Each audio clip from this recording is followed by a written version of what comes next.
fire in my breast shall never be extinguished. All things in this world have a source. Nothing begets nothing. Follow the chain of cause and effect, and it will lead you to the answer you seek.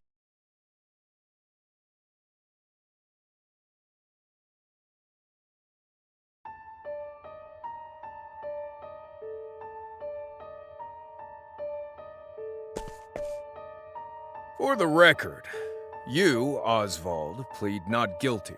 Is that correct? The facts are thus. Upon extinguishing the fire, the bodies of your wife and daughter were found in the rubble. They were nearly charred beyond recognition. A gruesome sight. I'm sure you agree. Thus, the court accepts, without objection, immolation as the cause of death.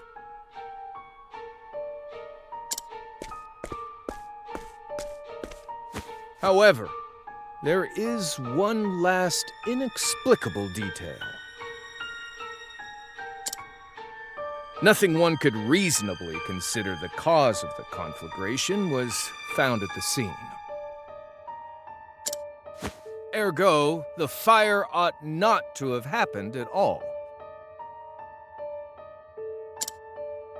Absent the use of magic, that is.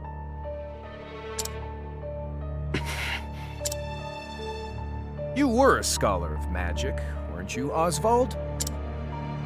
Is that a mere coincidence? I think not. Having conducted a thorough investigation of the scene, the court holds the following to be true.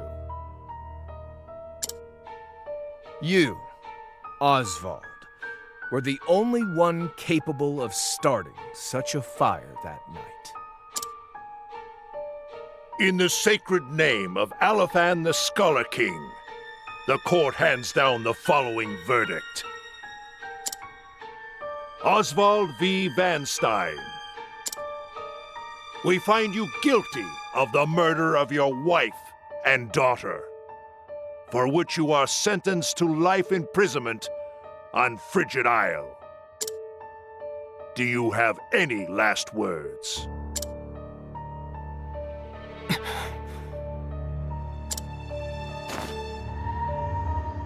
Harvey.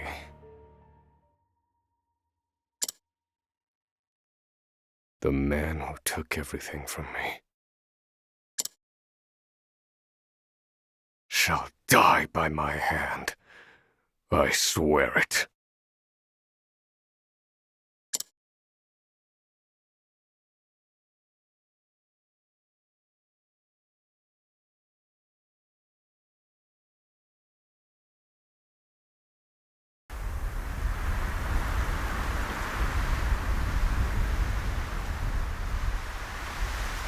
Frigid Isle, a solitary island in the far northern reaches of the sea. Some call it the edge of the world, blanketed in snow all through the year. The nearest continent is due east, 4 days' journey by sea, even on the largest vessel. Even then, the fierce blizzards at sea can make a wreck of the mightiest ships. Trips to and from this accursed place are heavily regulated.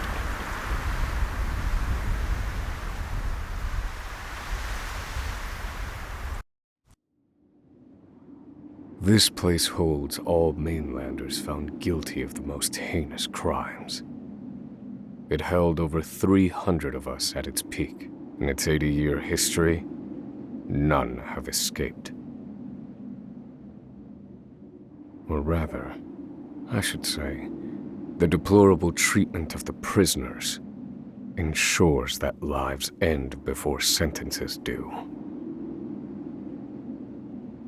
I have survived for 1,879 days, but neither the unforgiving climate nor the ravages of time shall extinguish the fire in my breast.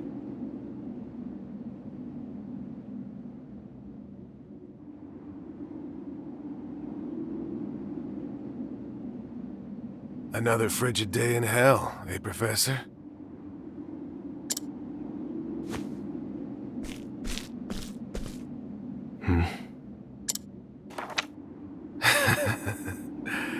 You know, it's your little notebook. It never leaves your hands, does it? Oh, don't look at me like that. I'm only borrowing it. You were quite the scholar, weren't you? Yes, this notebook could be worth quite a lot. I'm sure it'd fetch me a tidy pile of cigarettes. You're welcome to take it back, of course, but you'll have to fight me for it.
Take it back! I've got no use for your filthy scribblings anyhow! Help! Guards!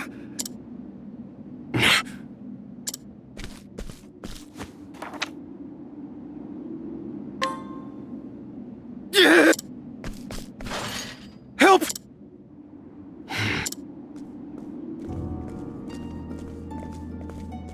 What's all this about? It's him! He attacked me!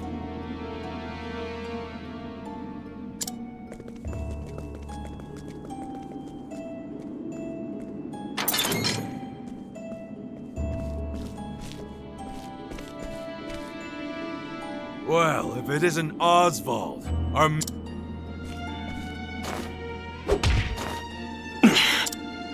How do you like the new toy I gave you, Professor? It's a fine...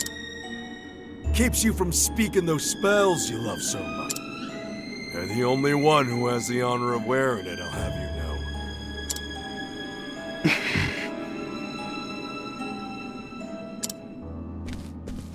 know. What's that look for?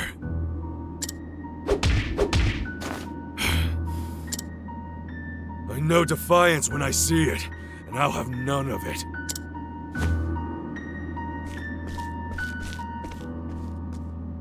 I'd love to hear what you sound like. I really would. When you're begging for your life, that is.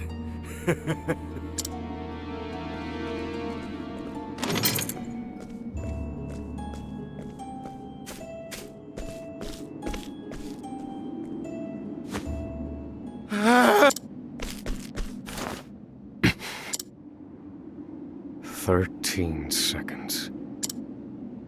13 seconds from the time a prisoner calls for help to the guard's response. At least some valuable information's come of all this. 1 warden and 34 guards for 292 prisoners.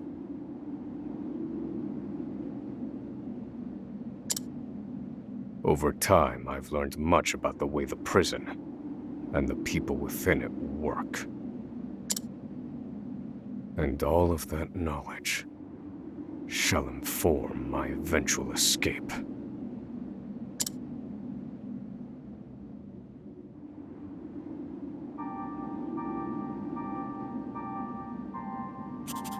An escape for which the plan is written in this notebook, using a cipher, naturally. I've revised said plan numerous times these last 5 years. Only 3 pieces of the puzzle remain. The first, an escape route. For this, I have chosen a passage that leads beneath the prison. This passage is overlooked even by the guards themselves, and it leads... I must conduct a more thorough review of it. The second, suitable clothing. Once I escape, I'll be exposed to the elements. The cold will claim me in minutes if I am clad in nothing but these rags.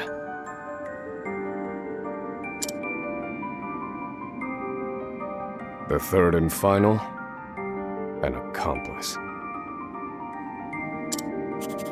To escape on my own would be to rely on my own assumptions. I require the help of another with intimate knowledge of the prison's inner workings. With these 3 pieces in place, at which point, only its execution shall remain.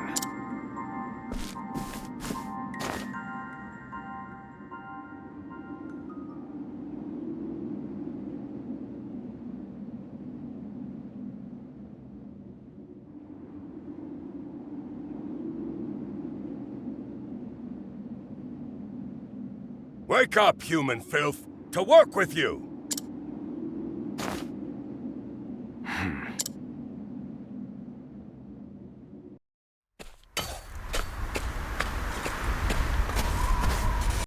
I understand this island was once dotted with mines. Entire mountains were reduced to rubble for ore, and the prison was built atop the wreckage.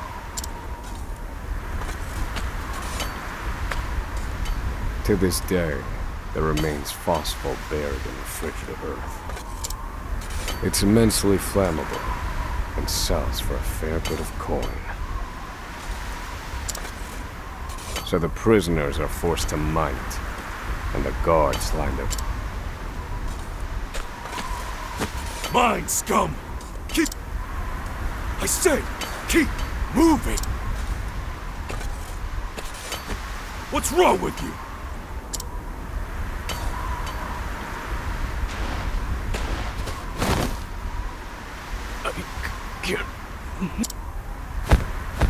Don't you go soft. Need I remind you that you are so beg whatever gods you serve. Your life is worthless compared to the And believe you me, we'd burn you instead if you were anywhere near as easy to set alight. Do you understand? Warden, sir.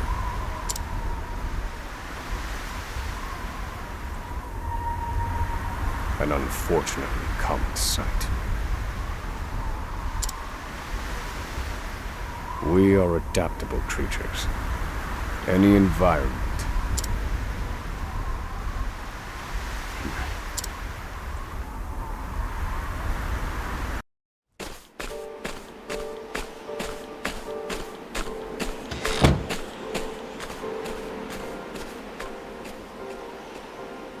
Forced labor is followed by a vanishingly small... It is in this free time that I review the remaining pieces of my plan. They are three. The first.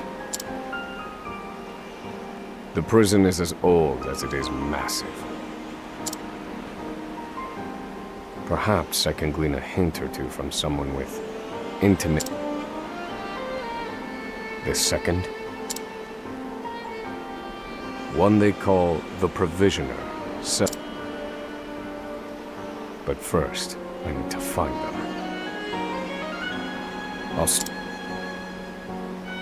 The third and final piece. My accomplice cannot be an order. I must find someone capable of it.